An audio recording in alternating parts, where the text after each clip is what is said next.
Oh, poor Touchberry. All he wanted to do was throw a bomb, you know? We'll see about that.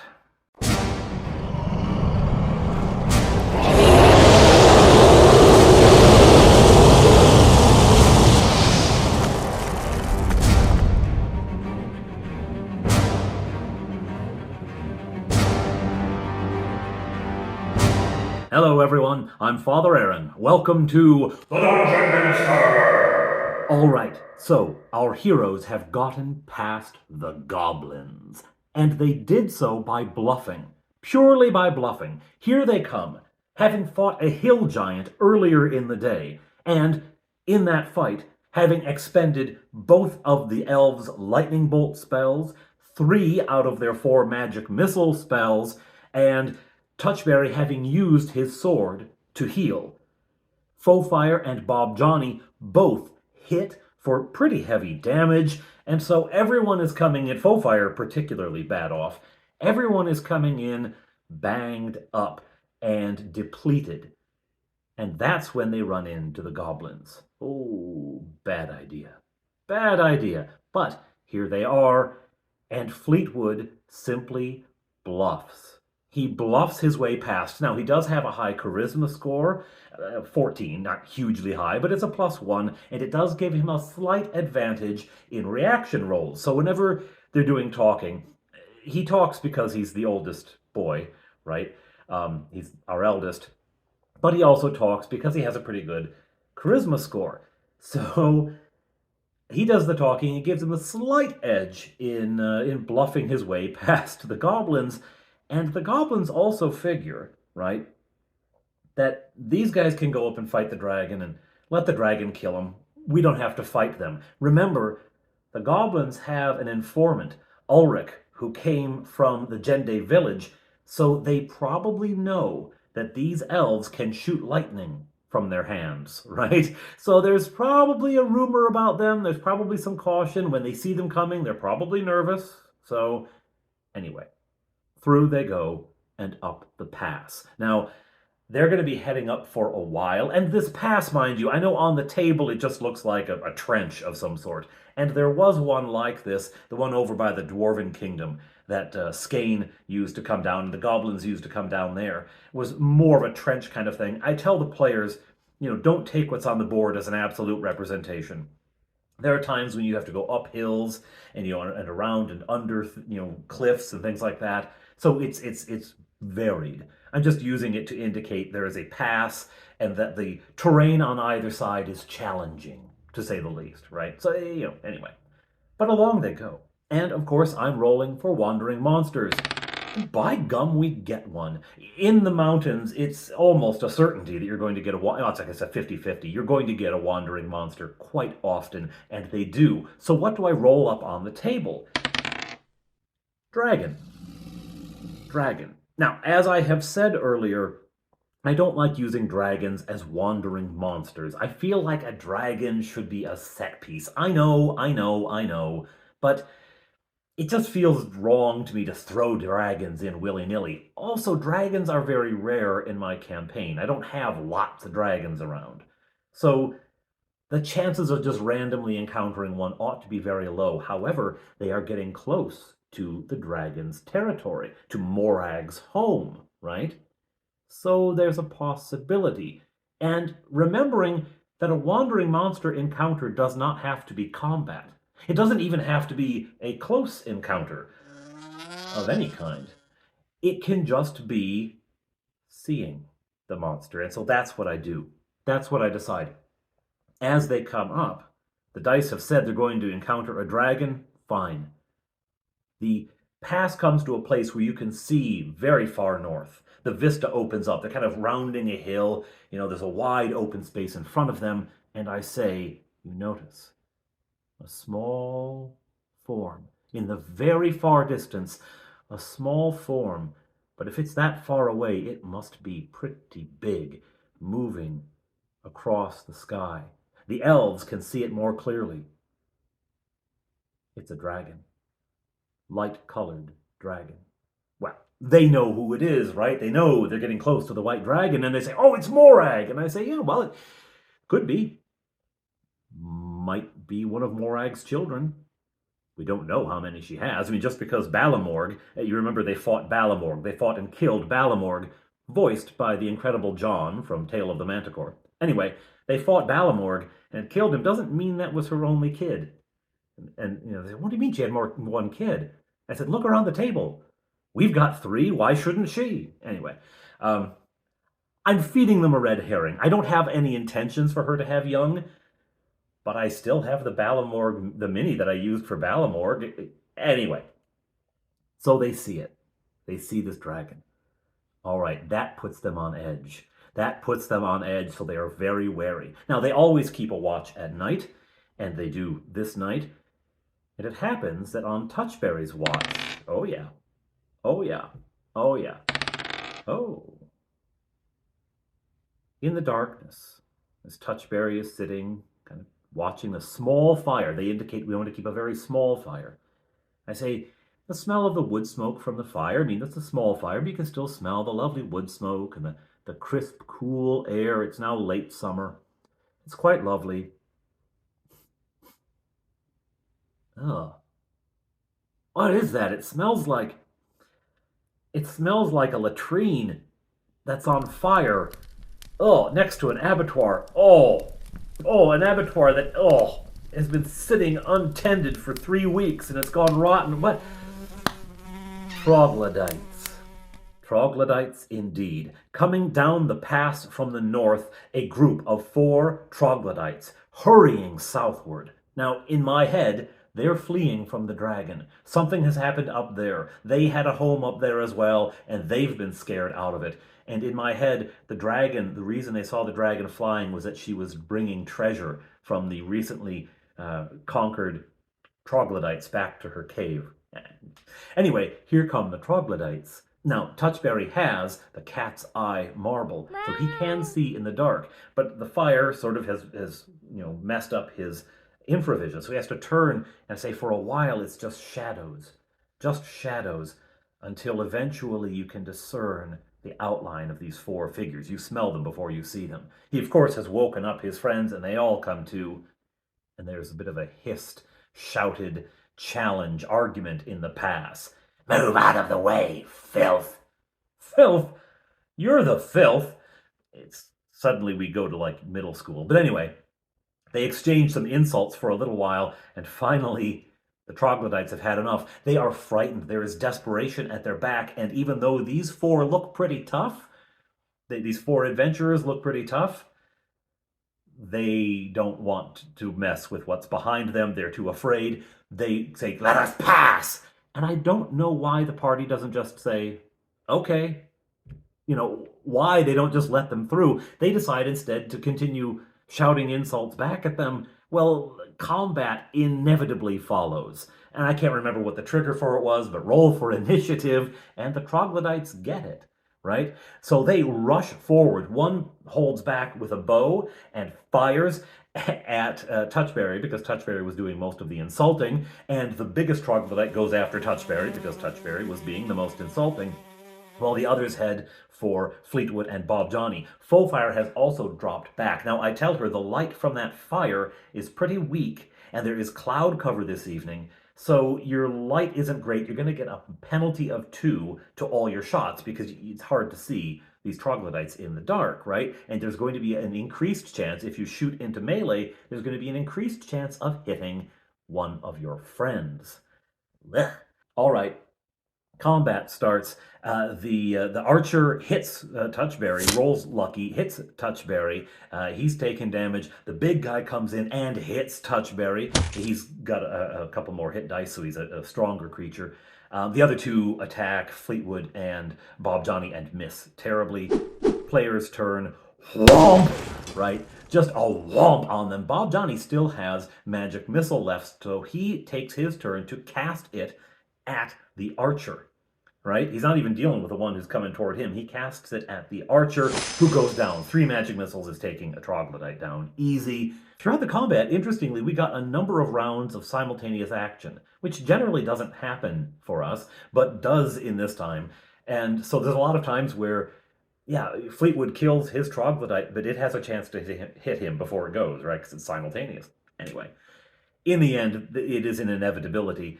They get down to just the big guy, and then he surrenders. He fails a morale check. He surrenders and says, "All I want to do is go. I want to get away," right?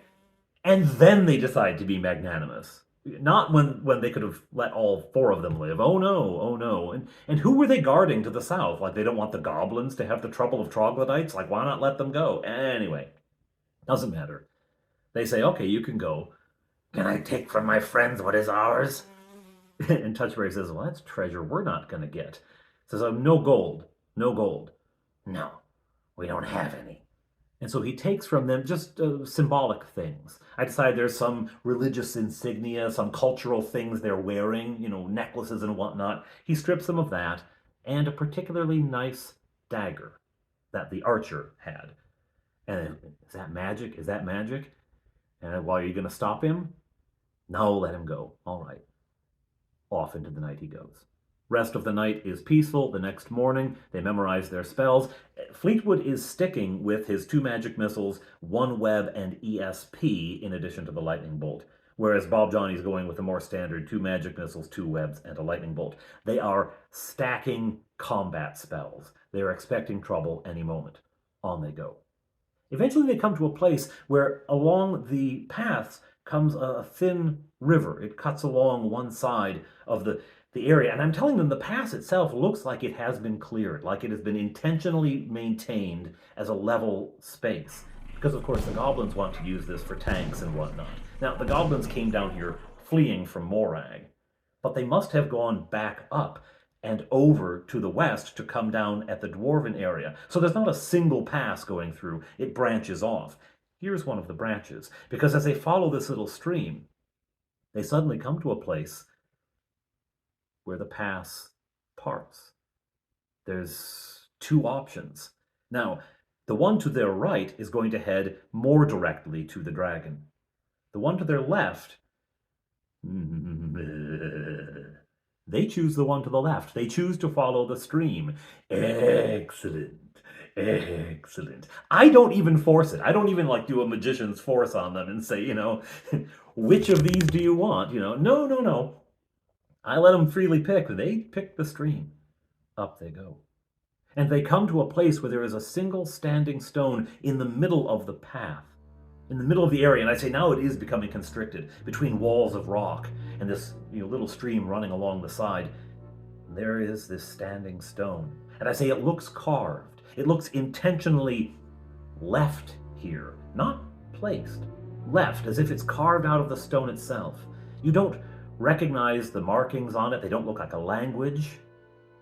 In my head, these are, in my head, where fantasy abounds. In my head, these are the markings of warning from some ancient culture. But they don't recognize them, so around they go and on up. After a little while, they come to a place where, again, there's a split, but the pass to the right, where the rock opens up, is full of water. The stream is coming out here. Now, it's shallower there as it comes out, because it's a lot of water, but it comes across and it gets deep and narrow to the other side. And across this wider stream, there's a bridge. Okay? This must be where the goblins go. Who would be maintaining this bridge otherwise? Of course, they've got a bridge so they can take their tanks up and down, etc., etc. No. The bridge, although it's wooden, is ancient. It is maintained magically, but they don't know that. So they begin to cross the bridge. And on the bridge, attack! Attack of the saberclaws.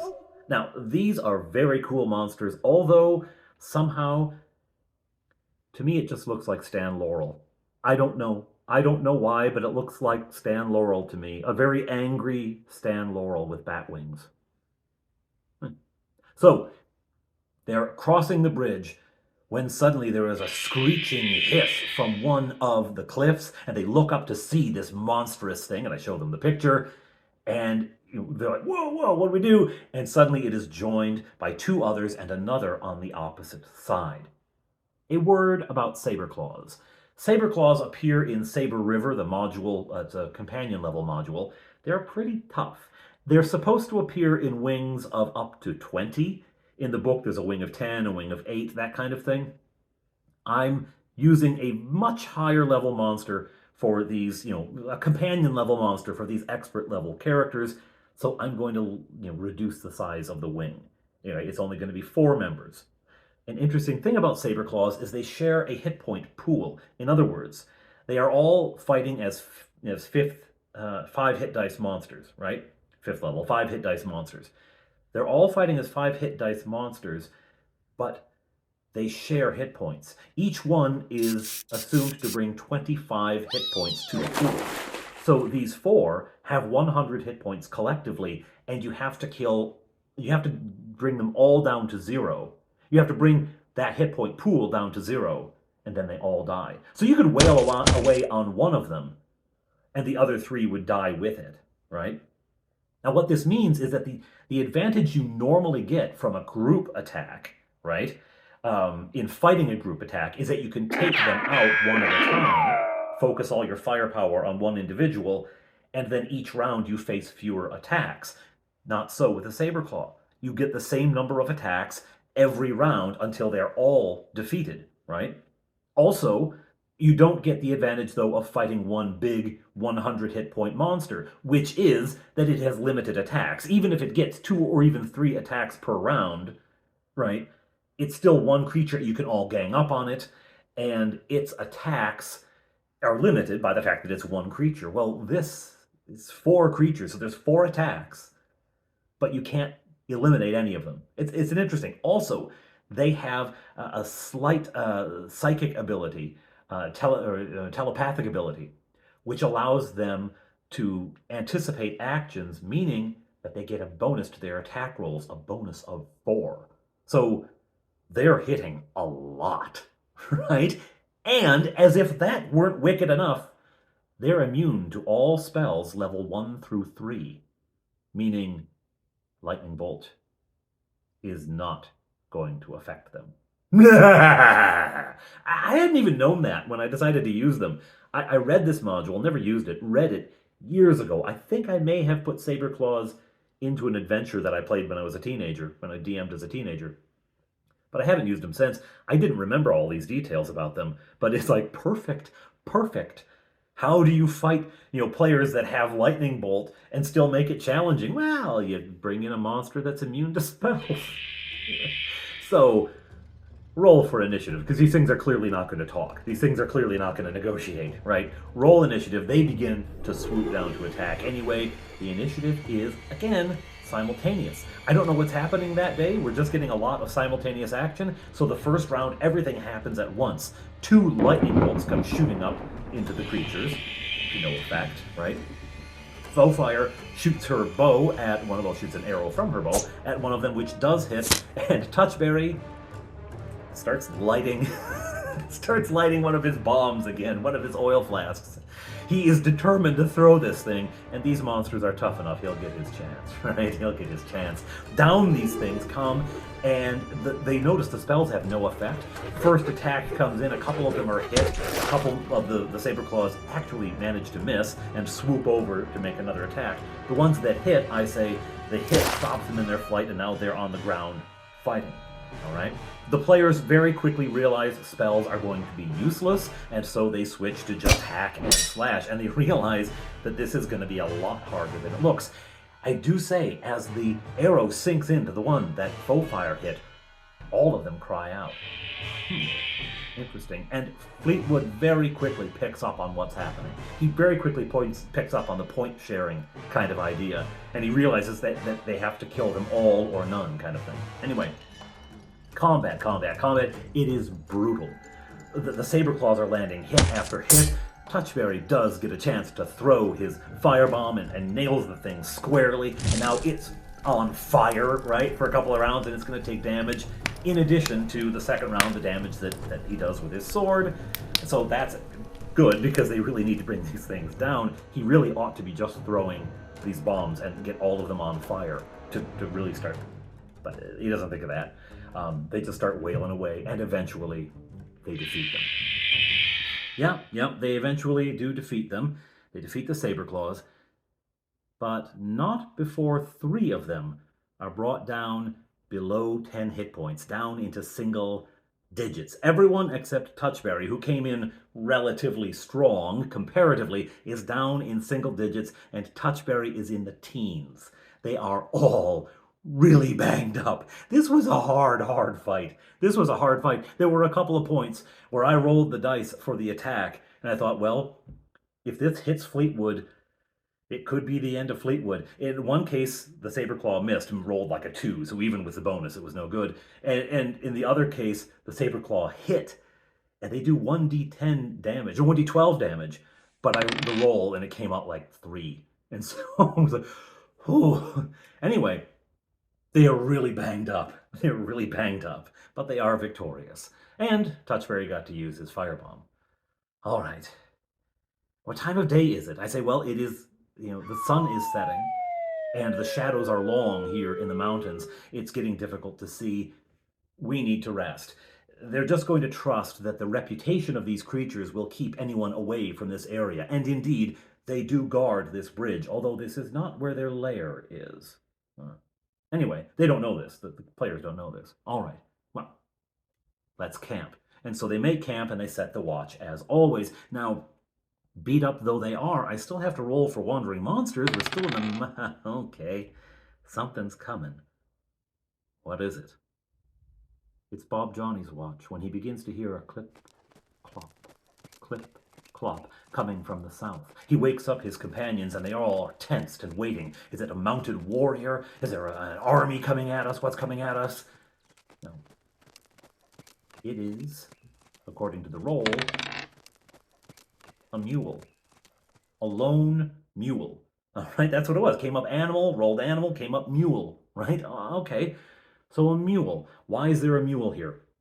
I decide it was the mule, it belonged to an adventurer, maybe an adventuring party, and it either got separated from them, they lost it, or they were all killed or something, and it's just been wandering the mountains ever since, right? Its harness has long since come off, and so it's sort of a, wild mule, as it were. Something we'll try to, be coaxing and gentle to it, because, hey, it's a pack animal. We could bring more treasure home. And that's exactly where they go, right? So we try to get it in. And first, it's a little leery, but eventually, this is all rolls, monster reaction rolls, reaction rolls. Eventually, okay, and the reason it begins to trust is that it sees Honey Mule. Honey Mule is the name that Touchberry gave to his mule. It sees Honey Mule, and it sees the horses, and okay, maybe it's all right. And so it comes up, it trusts them, okay. Fleetwood wants to make a harness for this thing, and says, I'm going to use my rope and make a harness roughly on the pattern of the harness, the tack that's on my own horse. I say, okay, you can do that, and it'll take, out of your 50-foot coil of rope, it'll take 7 feet. Call it 7 feet.